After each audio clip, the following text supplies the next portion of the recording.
जो जयपुर में मेरे पड़ोसी हैं, यहाँ से चुनाव लड़ रहा है।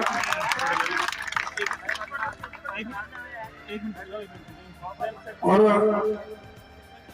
राम की सहायता, राम सहायता मतलब क्या है? तो करोगे ना जम के? तो राम मंदिर बनाकर तैयार कर दिया, तो यहाँ से भी एक राम विधानसभा में भेज दो पक्का। तो मैं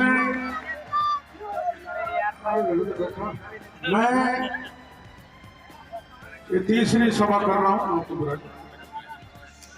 अभी 3 और करनी है। और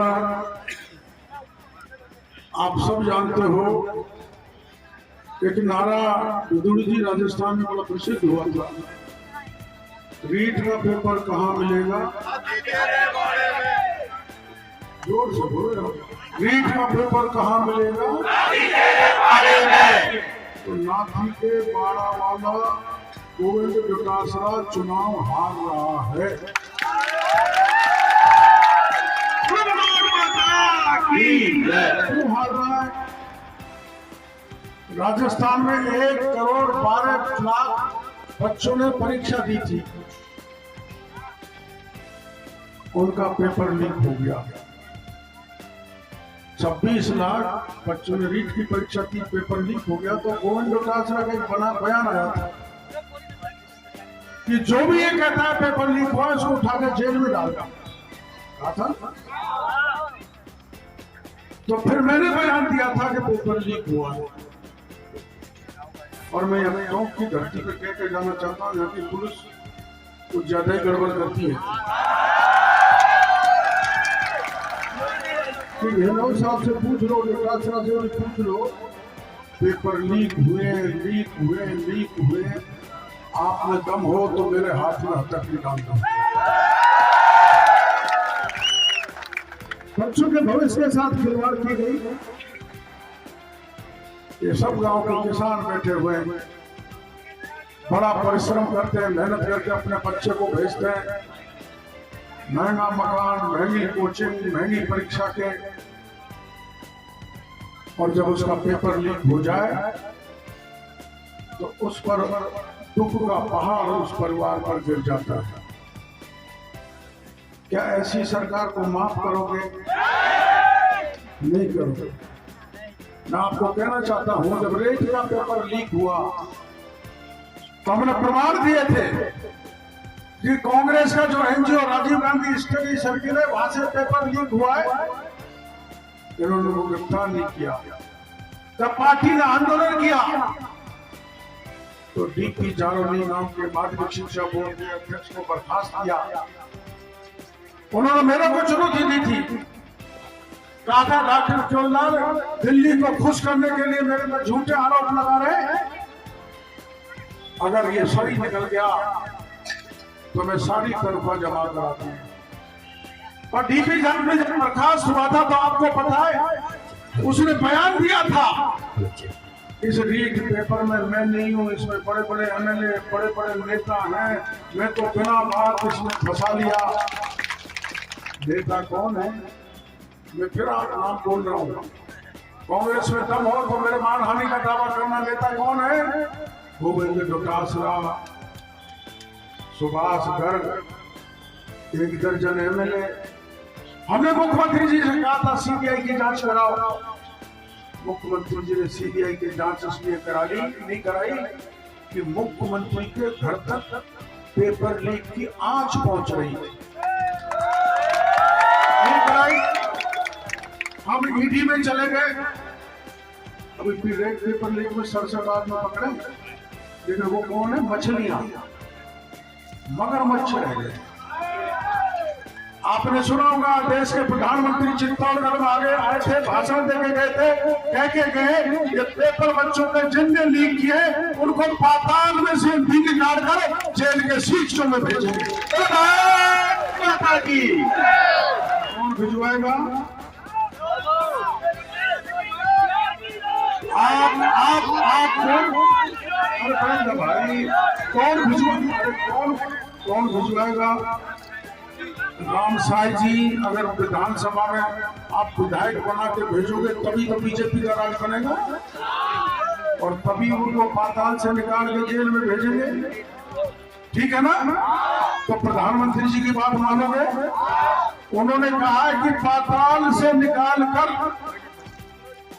जेल के सीटों में भेजेंगे। तो हमारी पार्टी का मुख्यमंत्री बनेगा तो सारे लुटेरों को, सारे चोरों को, पेपर लीक करने वालों को, सबको जेल के शिक्षों में डालने का काम हमारी पार्टी करेगी। अब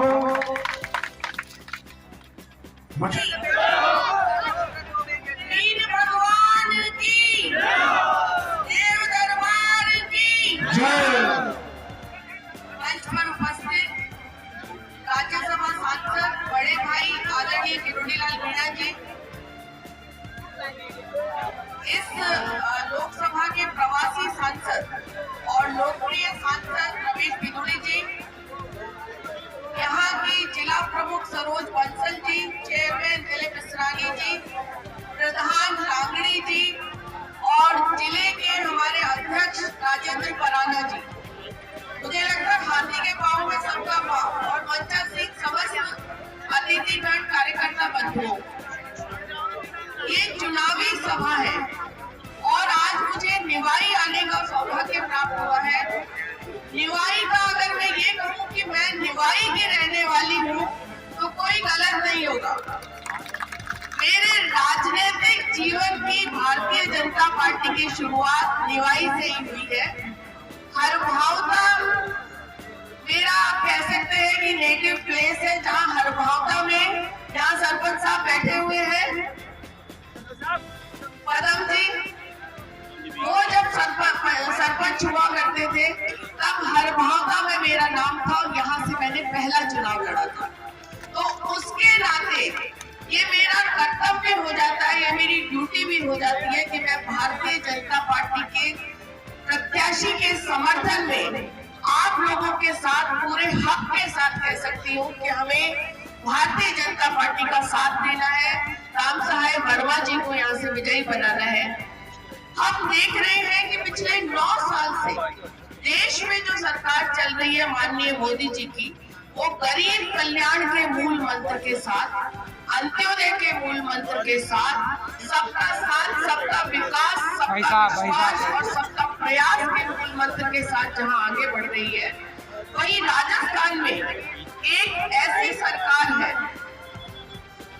राजस्थान में एक ऐसी सरकार है, न भूतो न भविष्यति। 1 साल तक मुख्यमंत्री जी घर से बाहर नहीं निकलते हैं, सरकार होटलों में बंद रहती है, और आज राजस्थान महिला अपराध में नंबर 1 है, भ्रष्टाचार में नंबर 1 है, महंगाई में नंबर 1 है, और कुर्सी बचाने में नंबर 1 आप कह सकते हो कि सरकार की उपलब्धि अगर है वो सिर्फ है कुर्सी बचाने की। महिला होने के नाते सबसे ज्यादा पीड़ा होती है कि हमारी वीरांगनाओं की धरती में आज सबसे ज्यादा त्राही मांग कर रही है, तो मेरी माताएं और बहनें कर रही है।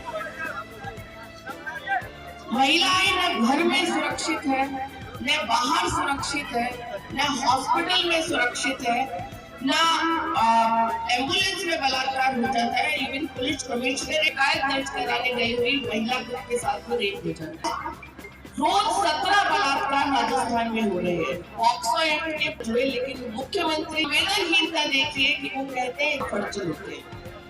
जिस सरकार का मंत्री सभी कहे कि हाँ बलात्कार होते हैं मर्दों का, ऐसे कांग्रेस को ही मुबारक के कारण है, माताओं ने मन बना लिया है कि परिवर्तन लाना है। 4.5 साल तक ये सरकार, लेकिन अब बहनों को बरकराने के लिए मुफ्त में काम किया।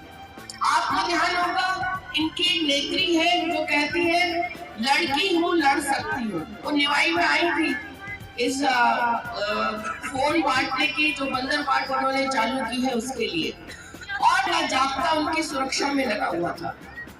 उसी दिन जहां वो मोहतरमा भाषण दे रही थी, 3 किलोमीटर दूर एक महिला की अर्धनग्न अवस्था में लाश मिलती है। प्रशासन को जानकारी नहीं होती, गांव के लोग जानकारी देते, तब वहां पर उसी दिन भीलवाड़ा में एक नग्न अवस्था में महिला, पुलिस जीप की सीट फाड़कर उसको कवर करने के लिए कपड़ा देती है कि प्रियंका जी यहाँ आई हुई थी, उनके कार्यक्रम में खलल नहीं पड़े, वहाँ भी पुलिस का बयान नहीं, कोई घटना नहीं हुई है। लेकिन जैसे ही दौरा समाप्त होता है, प्रियंका पहुंच जाती है वाघ देखने के लिए। असिस्टेंट प्रेस कॉन्फ्रेंस करते हैं और कहते हैं कि हाँ, इस तरह की घटना यहाँ पर हुई। जब शासन और प्रशासन आंख मूंद ले, जब शासन और प्रशासन की संवेदनाएं मर जाए, तब इस तरह की घटना होती है कि बलात्कार होता है, बच्ची को मारा जाता है, तेजाब डालकर कुएं में डाल दिया जाता है। भीलवाड़ा की वो तंदूर कांड की घटना की तर्ज पर हुई घटना, बच्ची के साथ रेप होता है और उसे काट कर भट्टी में डाल दिया जाता है के नाम पर, फिर भी उस परिवार को न सांत्वना दी जाती है, ले जाता है। के लोग जब आवाज उठाते हैं तब प्रशासन जागता है, कांग्रेस जागती है, उसके घर तक पहुंचकर इतिश्री कर ली जाती है।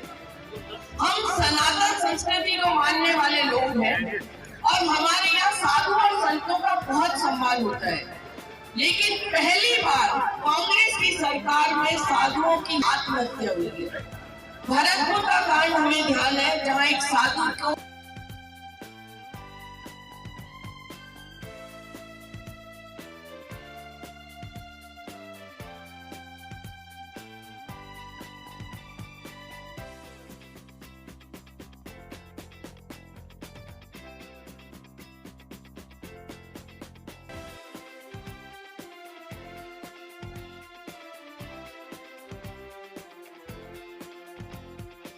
रामसाई जी के समर्थन में आज पीपीडी आए और भ्रष्टाचार के आरोप में और रामसाई जी को किस तरह से देखते हैं पूरा चुनाव?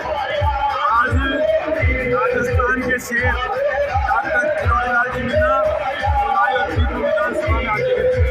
कार्यकर्ताओं में, मतदाताओं में इतना जोश है कि इस प्रशांत की झूठ और लूट की सरकार को, गहलोत की लूट और झूठ की सरकार को हटाकर और रामसाई जी लाखों वोटों से जीतकर और विधानसभा जाएंगे। आज जीतते होंगे, क्योंकि रामसाई का नाम ही राम और भारतीय जनता पार्टी राम की पार्टी, राष्ट्रीयता की पार्टी, किसान, गरीब, वंचित, पिछड़ों को सेवा करने वाली कोई पार्टी तो केवल भारतीय जनता पार्टी है।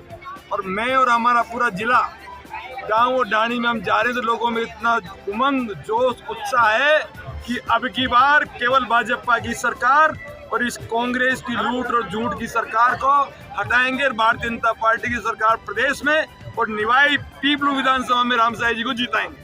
पीपलू, निवाई के अलावा 3 विधानसभा और है जिले में, क्या स्थिति है और किस तरह से कैंपेनिंग चल रही है? निश्चित रूप से मैं जयपुर संभाग के पदाधिकारी के नाते राजस्थान में सरकार बन रही है और टोंक जिले में भी 4 सीटें भारतीय जनता पार्टी की आ रही है और हम कमल खिलाएंगे और राजस्थान में भारतीय जनता पार्टी की सरकार बनाएंगे।